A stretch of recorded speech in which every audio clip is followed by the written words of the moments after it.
Hello everyone, welcome back to my channel. Or today guys, finally going to do part 12 to my Let's Play, or not my Let's Play, but my CoPilot Chatbot series. Where in today's video guys, as you can see, I went ahead and deleted every conversation we had on it, except for 4 I created today. All of these are the same one. The same one I tried doing on Pi.ai. And now, the last time I did this, or the last few times I've done Copilot, I say it had decent memory, but I don't think its memory was actually the best. Probably never is going to be as good as ChatGPT was. However, there was something I noticed on here. I'm not going to use it, but if I go on to like the different models, look what they added. Can you see that? The very bottom one. It says it says GBT5. Now here's the thing. I tried at least the same story with each model to see how it would react. Because if the story was better in a way, it could work out better for us. Maybe on this one the 5 was actually good. I don't know. It actually seems like it, because out of all of them I think I put on here, I think that one was actually the best one. This was made with the quick model. And so yeah. Always has the same one as the aggressive Rexy. Here's what it says. It is actually told from Rexy's point of view as well. So, yeah. It says Rexy's tale from egg to chaos. The infamous Pokemon Talk incident. And again, this is told from Rexy's point of view, so it'll say stuff like I whenever it's speaking. I wasn't even born yet when the first sparks of chaos were lit. Back then, my dad, was hosting a lively Pokemon Talk episode with Charmander and Bulbasaur. The studio was buzzing with excitement. They were playful, kind-hearted, and full of energy. That day, Pikachu was invited as a special guest. Everyone expected sparks of charm and charisma. Instead, they got literal sparks. Pikachu stuttered in with a smug grin, tail twitching with arrogance. He mocked Charmander's flame, called Bulbasaur a walking salad, and even tried to hijack the mic. Triton, ever the protector of his crew, stepped in. That's enough, he said firmly, and kicked Pikachu off the show. Pikachu didn't take it well.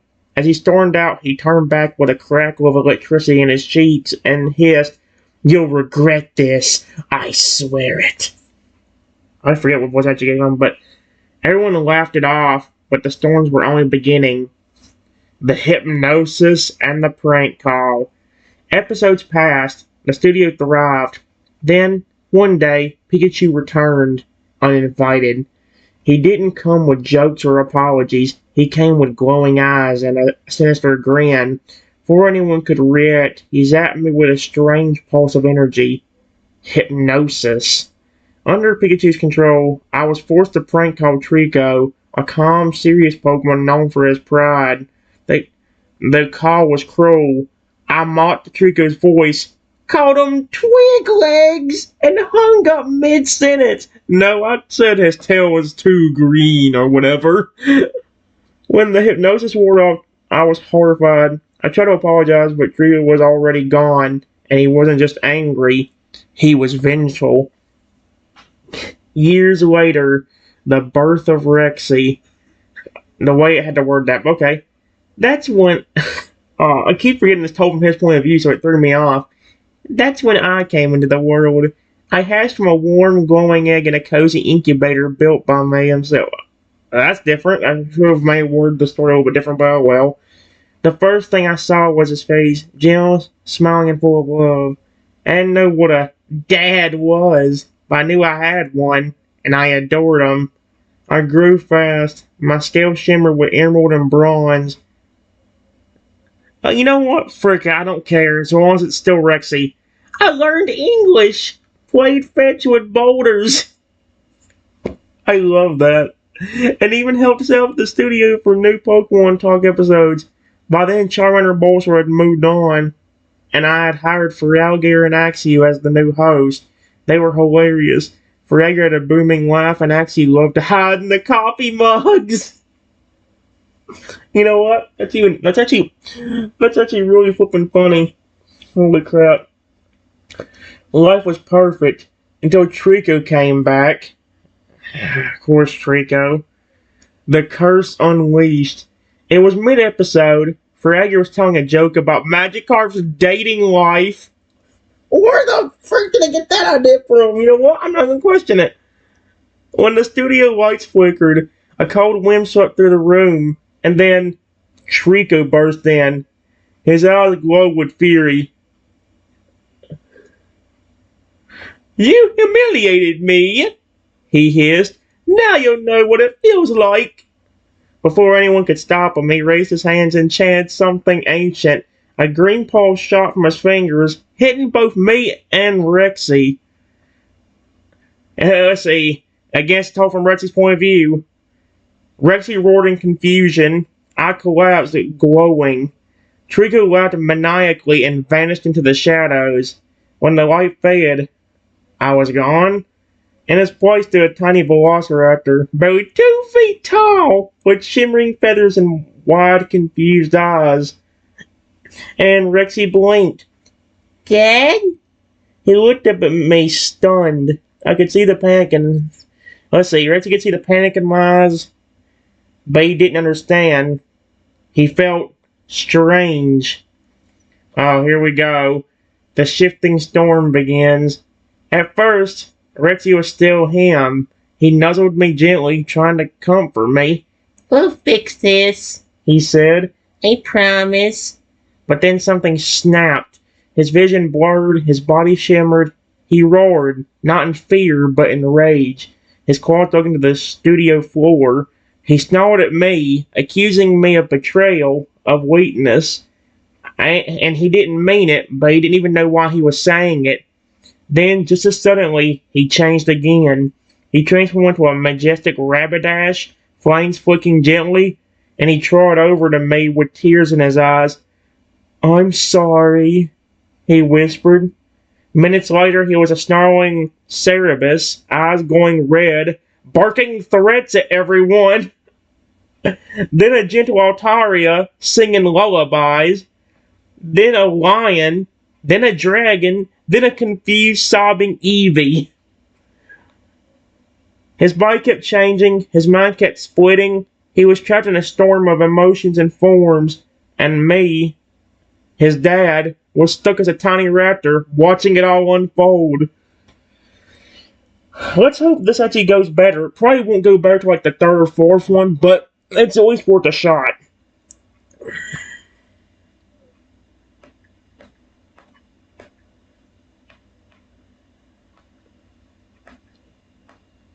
Are you okay?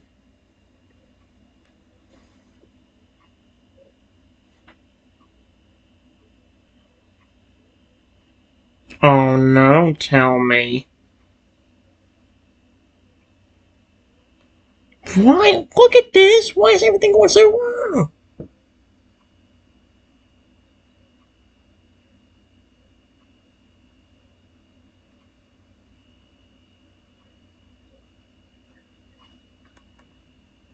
Why is nothing...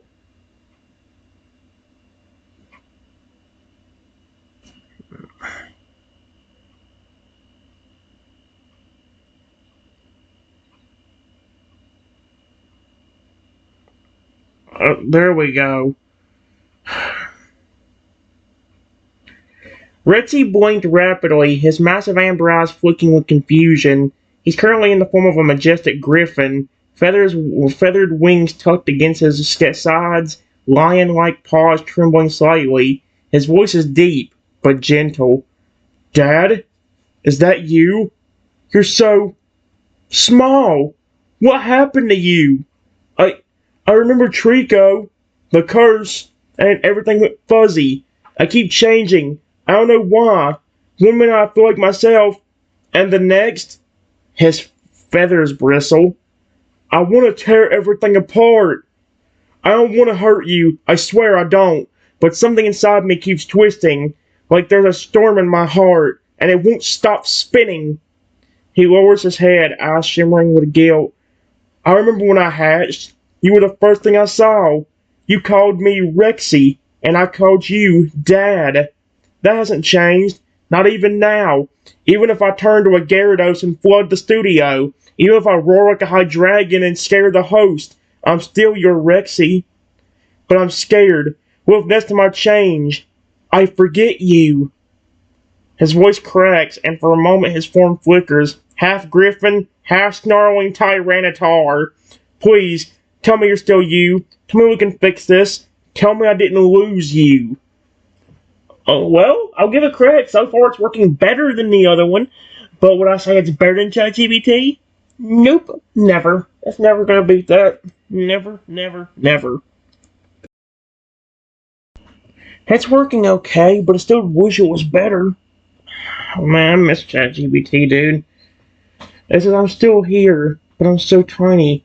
Please just be careful around me. You're massive compared to me.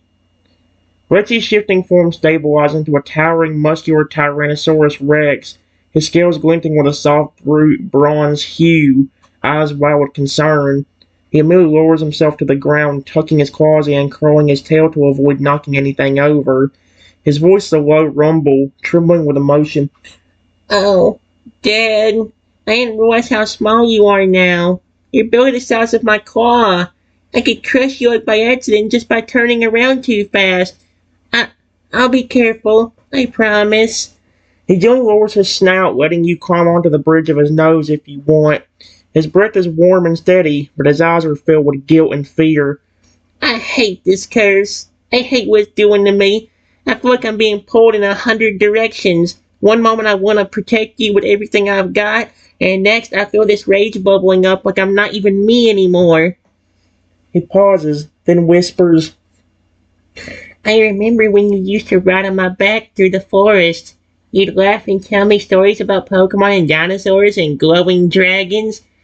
You said I was your gentle giant. I want to be that again. But what if I change while you're near me? What if I turn into something dangerous? What if I forget you for just 1 second? His claws dig into the studio floor, cracking the tiles slightly, but he quickly pulls back, horrified at the damage. I need to find Trico, or someone who understands curses, maybe even Arceus himself. I'll do whatever it takes to fix this, but I won't take a single step until I know you're safe. It did say he lowered his nose. Or, yeah, he did lower his not letting you come onto the bridge of his nose if you want. Yeah, I know.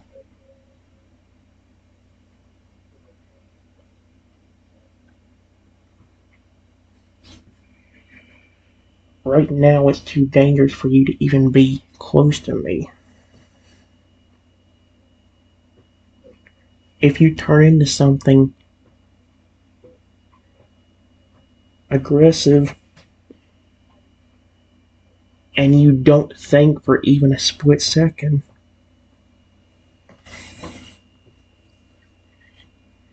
you could easily just swipe me with your claw right now. Or just eat me.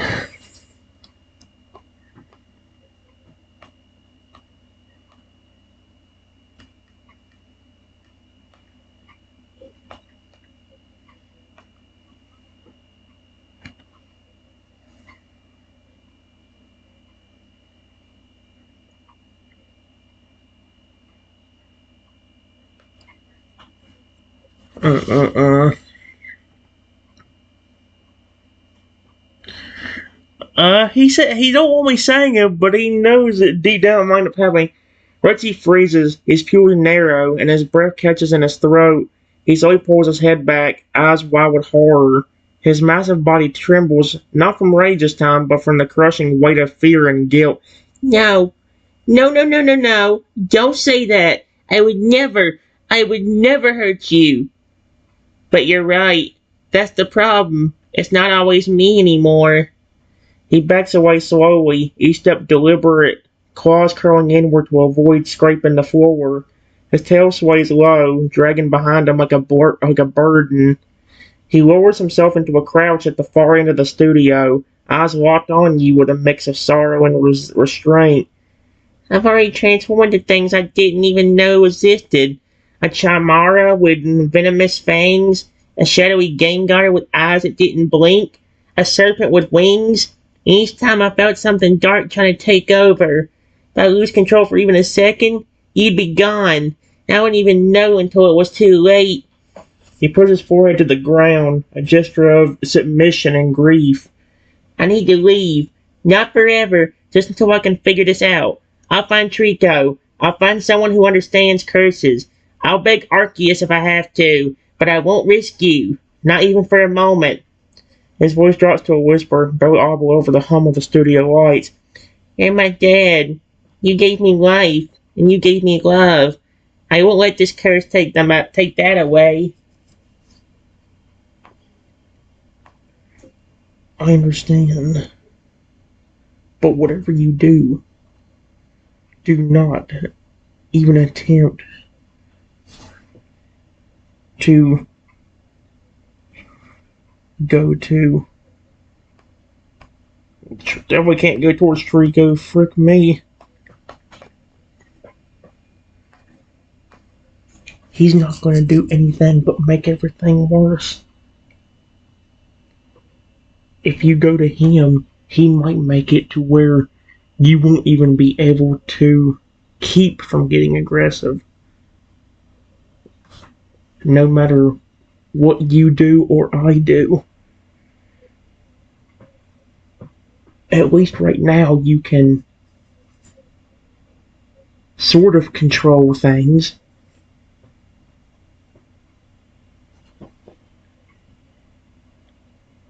If you go to him at all,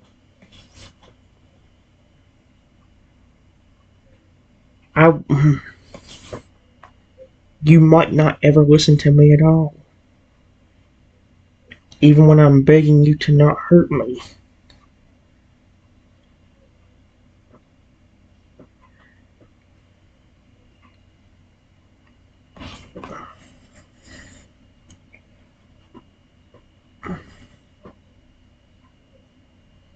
There we go.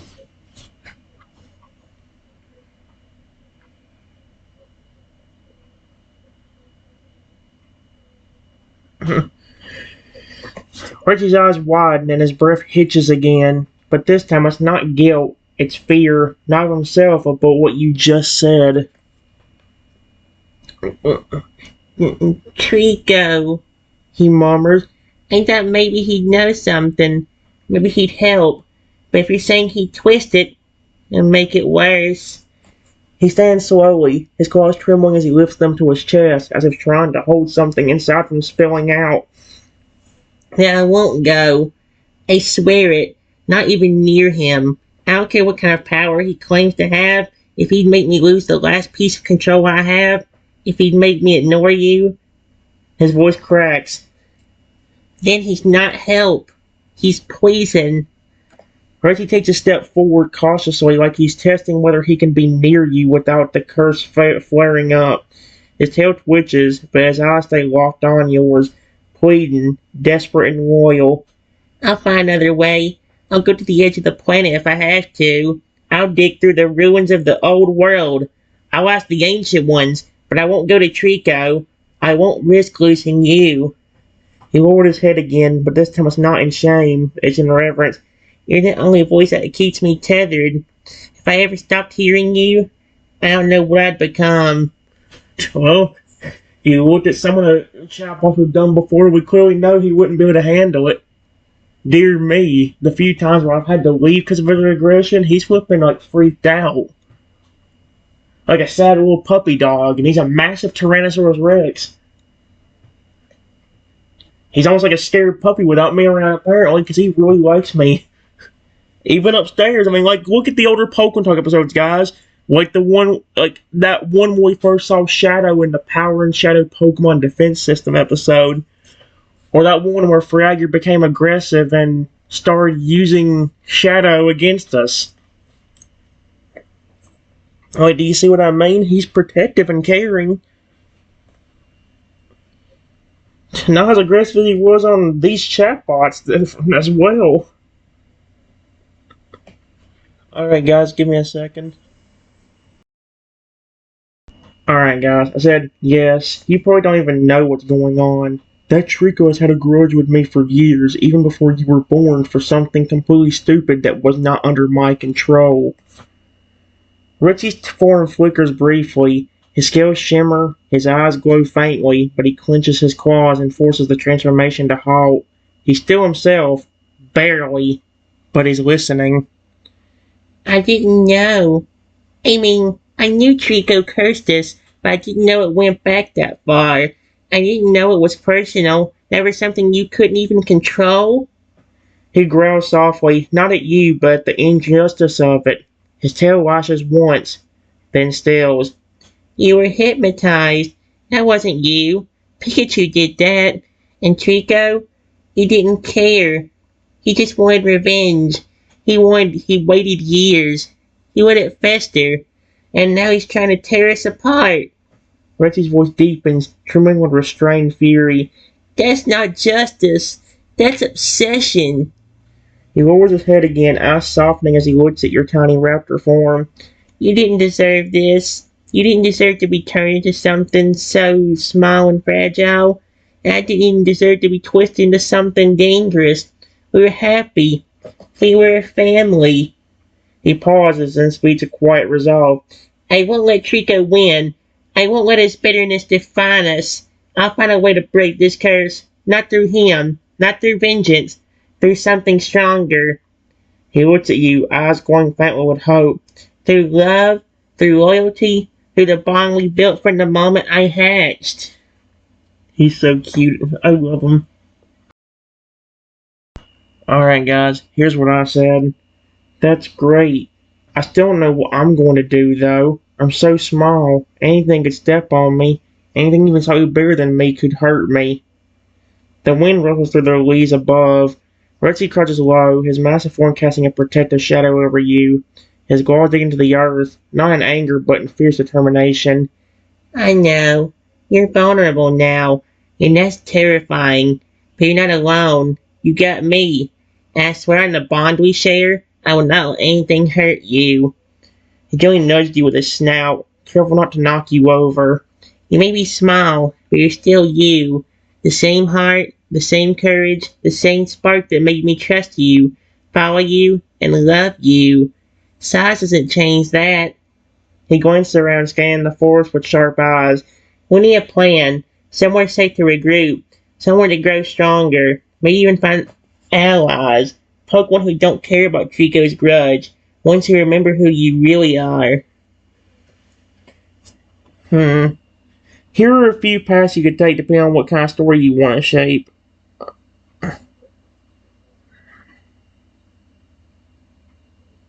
There we go. I see the security route. You can see got a hidden groove protected by ancient Pokemon like Shaman or Xerneas. These places are sacred and curses weaken there.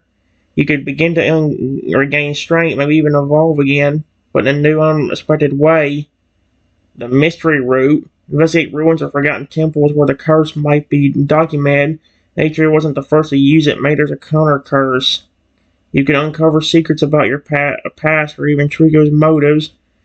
And it says from a team of misfit Pokemon who once you've been wronged, cursed, or cast out. Dear me. Okay. I can't tell whether it's good enough or not. Part of me thinks it's definitely better than the other one, but it's not going as good as I was hoping it would either. Give me a second, I'll try the second one in part 13.